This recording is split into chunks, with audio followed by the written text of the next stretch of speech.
আজকে ঘুরতে যাবো ফাইনালি। আজকে মনাকে নিয়ে আমি, মা, শাশুড়ি মা সবাই, আমরা মেজদির মেয়ে সবাই মিলে ঘুরতে যাচ্ছে। তো আজকে তো একটু সাজা তো চলেই, তো তাই ভাবলাম একটু ভালো করে সেজে নিই। আর আইলাইনারটা ভাবছি আজকে আমি মোটা করে সুন্দর করে টেনে লাগাবো।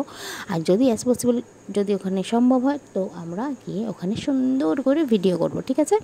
তো যাই হোক, আমি এখানে সাজগুজ করে নিচ্ছি। দেখো তো আইলাইনারটা কেমন হয়েছে, দেখো তো চোখটা একটু ট্যাপটা করছে। তো এখানে মা দাঁড়িয়ে বলছে এটা তো ভিডিও, সব কিছুতেই ভিডিও। এদিকে শাশুড়ি মা এগুলো তো আমার কিছু বলে না, কিন্তু আমার মা একটু কখনো কখনো বলে। তো যাই হোক, ওগুলো আমি কিছুই না, আমার জন্য আমি শুনতে ভালোই লাগে। তো এখন আমার দুনোর সাইডে আইলাইনার পুরো লাগানো কমপ্লিট হয়েছে। আর এখন হয়েছে আমার ফেভারিট প্রোডাক্ট হলো ব্লাশার। I love blusher. বাইরে যাচ্ছি এতদিন পরে ঘুরতে, তার মধ্যে তো কী সব ব্লাশার না লাগিয়ে যাবো, সেটা তো কোনো দিনও হবে না। তো আমি বেশি বেশি করে ব্লাশার লাগিয়ে নিলাম। আর এদিকে লিপস্টিক লাগাতে মাদের কি জিজ্ঞেস করলো সেটা উত্তরও দিয়ে দিলাম, কথাও বলে নিলাম, আর তোমাদের সাথে সেটা দেখিয়েও দিলাম।